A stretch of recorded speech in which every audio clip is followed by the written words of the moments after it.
Hello विद्यार्थी मित्रों, तो केम छो मजामां।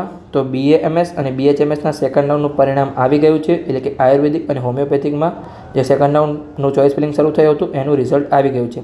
સૌપ્રથમ તો આપણે એડવર્ટાઇઝમેન્ટ જોઈશું, એટલે કે તમે કઈ તારીખ સુધી ફી ભરી શકશો અને કઈ તારીખ સુધી રિપોર્ટિંગ કરી શકશો। પછી આપણે ઇન્સ્ટિટ્યૂટ વાઇઝ રિઝલ્ટ જોઈશું, એટલે કે તમને કઈ કોલેજમાં એડમિશન મળ્યું છે, કેવી રીતે જોવું એની આપણે સંપૂર્ણ ડિટેલમાં વાત કરીશું। અને આની દરેક PDF મારા Telegram channel train your brain 27 તમને મળી જશે।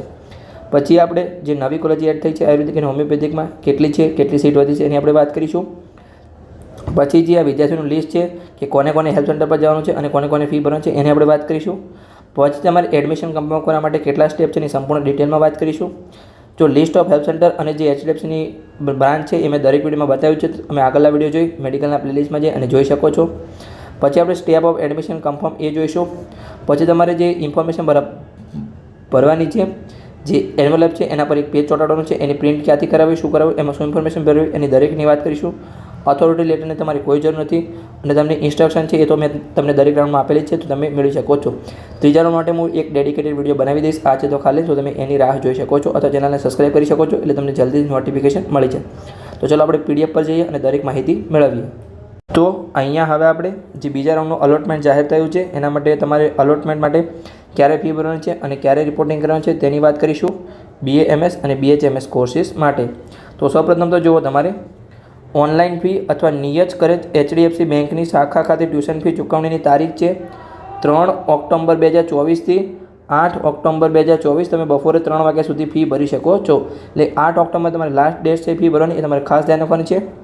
પછી હેલ્થ સેન્ટર ખાતે રિપોર્ટિંગ અને અસલ પ્રમાણપત્રો જમા કરવાની તારીખ 4/10/2024 સવારે 10 કલાકથી 9 તારીખે તમે સાંજે 4 કલાક સુધી તમે રિપોર્ટિંગ કરાવી શકશો। એટલે તમારે અસલ પ્રમાણપત્રો જમા કરવા જવાનું છે જો તમારે એડમિશન લેવાનું હોય તો।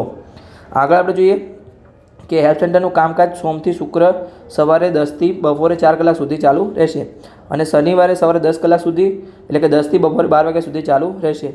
રવિવારે અને રજાના દિવસોમાં હેલ્થ સેન્ટર બંધ રહેશે, તમારે ખાસ ધ્યાન રાખવાનું છે, કોઈ તમે રજાના દિવસમાં હેલ્થ સેન્ટર પર જવાનું નથી। આગળ આપણે જોઈએ કે HDFC બેંકની નિયત કરેલ શાખામાં ઓનલાઈન ઓફલાઈન ટ્યુશન ફીની ચૂકવણી ફક્ત કામકાજના દિવસોમાં જ અથવા બેન્કિંગ દરમિયાન થશે। તમે ઓનલાઈન ફી પર ભરી શકો છો તમે નેટ બેન્કિંગ દ્વારા, અને ઓફલાઈન ફી તમે જે HDFC બેંકનું લિસ્ટ છે એની આપણે વાત કરીએ છીએ એમાં તમે જઈને ભરી શકો છો।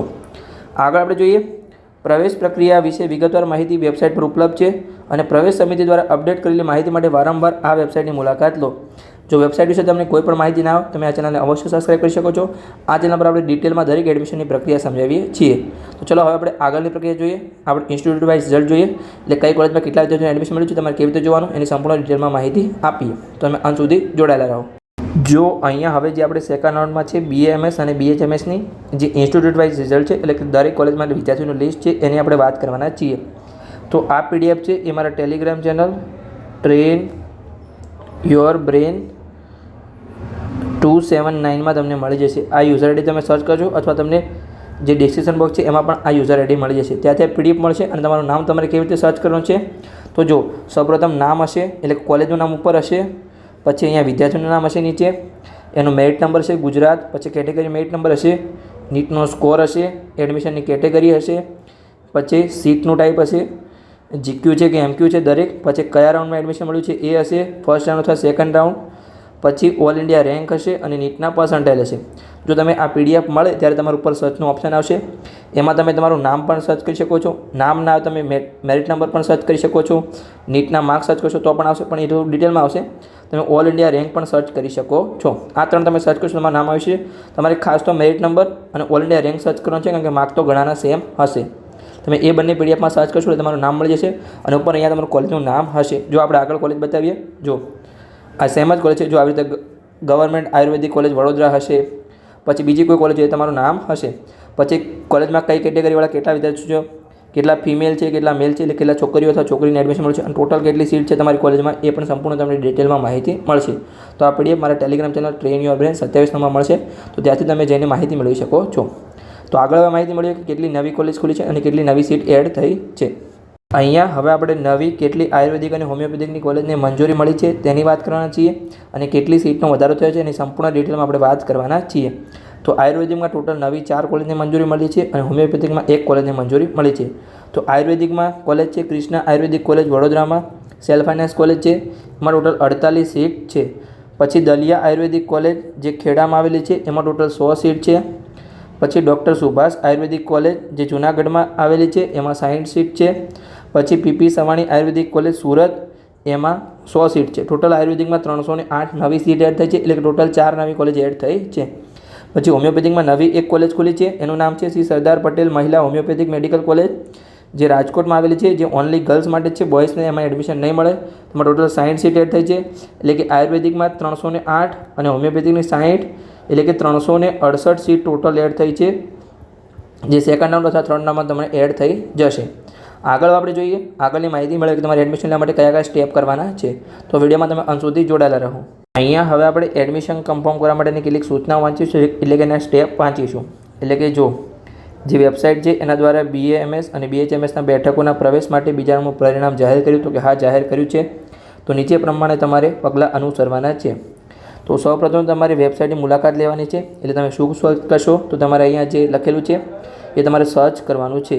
તમે એ પણ સર્ચ કરી શકો છો, અથવા તમારે મેડેટ ગુજરાત તમે સર્ચ કરશો તો આયુર્વેદિક અને હોમિયોપેથીનું ઓપ્શન આવશે, ત્યાં તમે જઈને સર્ચ ક્લિક કરી શકો છો. પછી તમારે તમારા એકાઉન્ટમાં લોગિન કરવાનું છે, જે મેં તમને આગલા લેક્ચરમાં એટલે કે આગલા વિડીયોમાં શીખવાડ્યું હતું તમારે કેવી રીતે લોગિન કરવાનું છે, ત્યાંથી જઈને તમે જોઈ શકો છો. ત્યાંથી તમારે અલોટમેન્ટની સ્થિતિ તપાસવાની છે કે તમને સીટ ફાળવવામાં આવી છે કે નહીં ફાળવવામાં આવી, અને તમે પેલી ઇન્સ્ટિટ્યૂટવાળી PDFમાં પણ જોઈ શકો છો કે તમને એડમિશન મળ્યું છે કે નથી મળ્યું. પછી આપણે જોઈએ જો સીટ ના ફાળવવામાં આવી તો તમે આગલા રાઉન્ડની રાહ જોવાની છે, અને સીટ ફાળવવામાં આવી હોય તો તમારે નીચેની પ્રક્રિયા અનુસરવાની છે. તો ચલો આગળ વાત કરીએ.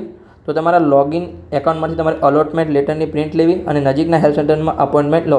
એટલે પહેલાં તમારે અલોટમેન્ટની પ્રિન્ટ લેવાની છે, પછી તમારે ફી ભરવાની છે. ફીના ચલણની દરેક તમારે પ્રિન્ટ લેવાની છે. જો અહીંયા લખેલું છે ફીની ચલણ બધા વિદ્યાર્થીઓ માટે પ્રિન્ટ કરો. વેબસાઇટના પોર્ટલ દ્વારા ઓનલાઈન પેમેન્ટ અથવા સ્ટેપ 5 અનુસરો. તમે ઓનલાઈન પેમેન્ટ કરી શકો છો, અથવા જે નજીકની HDFC બેંક હોય એમાં તમે રોકડા અથવા ડિમાન્ડ ડ્રાફ્ટ દ્વારા ફી ભરી શકો છો. પછી તમારે જો તમે બેંકમાં કાઉન્ટર પર ફી ચૂકવી હોય તો HDFC બેંક દ્વારા પૂરી પાડવામાં આવતી ફીની રસીદ HDFC બેંક દ્વારા સ્ટેમ્પ કરાયેલ તમારા ફી ચલણને પણ મેળવો. તમારે દરેક જે ડોક્યુમેન્ટ આપે તમારે મેળવી લેવાના છે. ફીનું ચલણ હોય તમારે સ્ટેમ્પ કરેલું હોય એ દરેક મેળવવાનું છે. પછી HDFC બેંક દ્વારા પ્રમાણિત ફીની રસીદ અને ચલણ સાથે અપોઇન્ટમેન્ટ લેટરમાં ઉલ્લેખિત અસલ પ્રમાણપત્રો અપોઇન્ટમેન્ટ માટે પસંદ કરેલ હેલ્થ સેન્ટરની મુલાકાત લેવાની છે. આગળ આપણે જોઈએ તો જો 11x15 ઇંચનો જે તમારા યોગ્ય સાઇઝના કવરમાં અસલ પ્રમાણપત્રો ભરીને લઈ જવાના છે. પછી ફીની રસીદ સબમિટ કરો અને તમારી વિગત ઉપર લખેલી છે નમૂનો છે એ હું તમને બતાવું છું તમારે ક્યાંથી પ્રિન્ટ કરવાનો છે અને કેવી રીતે તમારે ચોંટાડવાનો છે. તો જો તમારે જે 11x15 ઇંચનું એક કવર આવશે, તમે કોઈ દુકાન પર જશો તમને મળી જશે. એમાં તમારે બધા ડોક્યુમેન્ટ ભરવાના છે. બધા જ જે તમારું અલોટમેન્ટ લેટર હોય, ફીના ચલાણ હોય, પછી સ્ટેમ્પ કરેલું હોય એ તમારે ભરવાનું છે. પછી તમારે જે ડોક્યુમેન્ટ અલોટમેન્ટ લેટર પર લખેલા હોય તમારે અસલ પ્રમાણપત્રો અંદર ભરવાના છે. પછી તમારે પેજ ચોંટાડવાનું છે એના ઉપર, એ હું બતાવું છું. એની પ્રિન્ટ ક્યાંથી કરવાની સંપૂર્ણ માહિતી આપું છું, તો તમે અંત સુધી જોડાયેલા રહો. પછી જો એનો નમૂનો વેબસાઇટ પર ઉપલબ્ધ છે, હું બતાવું છું કેવી રીતે ભરવાનું છે. પછી આગળ આપણે જોઈએ કે હેલ્થ સેન્ટરમાંથી નોડલ ઓફિસર દ્વારા સહી કરેલ અને સ્ટેમ્પ કરેલ તમારો એડમિશન ઓર્ડર મેળવવાનો છે. અને પછી આગલા રાઉન્ડ માટે તમારે સુરક્ષિત થવાનું છે. તમને એડમિશન ઓર્ડર મળે પછી તમારે હેલ્થ સેન્ટર છોડવાનું છે. જો જે તમને અલોટમેન્ટ લેટર હતો એ ખાલી તમારું અલોટમેન્ટ હતું કે તમને અલોટમેન્ટ એડમિશન મળ્યું છે, એડમિશન ઓર્ડર છે એ તમારું એડમિશન કન્ફર્મ થયું છે એનો ઓર્ડર છે. એટલે તમારે ખાસ બંનેમાં ડિફરન્સ ધ્યાન રાખવાનો છે. તો આગળ હવે આપણે જઈએ અને જે આપણું એન્વલપ ચોંટાડવાનું છે એન્વલપ ઉપર એની આપણે માહિતી મેળવીએ. સૌપ્રથમ તો અહીંયા જે મેં PDF ડાઉનલોડ કરી છે એની જે પ્રિન્ટ છે એટલે કે એની PDF એ મારા Telegram channel train your brain 27/9 તમને મળી જશે. ત્યાંથી તમારે ડાઉનલોડ કરી પછી આની પ્રિન્ટ કઢાવી અને જે આપણું એન્વલપ હતું એના પર તમારે ચોંટાડવાનું છે. આવું એન્વલપ હતું અહીંયા તમારે ચોંટાડી દેવાનું છે. આમાં ઇન્ફોર્મેશન ભરીને શું ઇન્ફોર્મેશન ભરવાની છે એનું હું અહીંયા વાત કરું છું. તો સૌપ્રથમ તો તમારું નામ લખવાનું છે. જે નીટની માર્કશીટમાં હોય એ અહીંયા વિદ્યાર્થીનું નામ લખવાનું છે, એટલે કે વિદ્યાર્થીનું નામ. પછી અહીંયા તમારું યુઝર ID લખવાનું છે, જે તમે ફોર્મ ભર્યું છે એમાં લખેલું હશે. પછી તમારો જનરલ મેરિટ નંબર હોય જે પણ હોય તમારે લખવાનો છે. તમારી કેટેગરી હોય જે પણ હોય, SC BC હોય, EW હોય, EWS હોય, SC ST, તમારી જે પણ રિઝર્વ કેટેગરી હોય તમારે લખવાની છે. જો તમે જનરલમાં હોય તો તમારે ડેશ કરવાનું છે. પછી NRI મેરિટ નંબર, જો તમે NRI ના હોય તો તમારે ડેશ કરવાનું છે. PWD કેટેગરી નંબર, જો તમે PWD વિકલાંગ વિદ્યાર્થી ના હોય તો પણ તમારે ડેશ કરવાનું છે અને અહીંયા તમારો કેટેગરી મેટ નંબર લખવાનો છે અને તમે જનરલ વિદ્યાર્થી હોય તો તમારે ડેશ કરવાનું છે. આગળ તમારા 2 મોબાઈલ નંબર લખવાનો છે. તમે પહેલાં તમારો પોતાનો નંબર અથવા વાલીનો નંબર લખી શકો છો અથવા વાલીનો અથવા તમારો ગમે જે ચાલુ બે મોબાઈલ નંબર તમારા ઘરમાં એ તમે લખી શકો છો, જેના દ્વારા તમે વેબસાઇટ દ્વારા દરેક માહિતી મળતી રહે કે તમારી શું આગળની પ્રક્રિયા થઈ છે, તમને કોલેજમાં ક્યારે બોલાવવાના છે, તમને ડિટેલમાં સંપૂર્ણ માહિતી મળશે. આગળ તમારું ઈમેલ આઈડી લખવાનું છે, એમાં પણ તમને દરેક માહિતી મળતી રહેશે મેસેજ દ્વારા.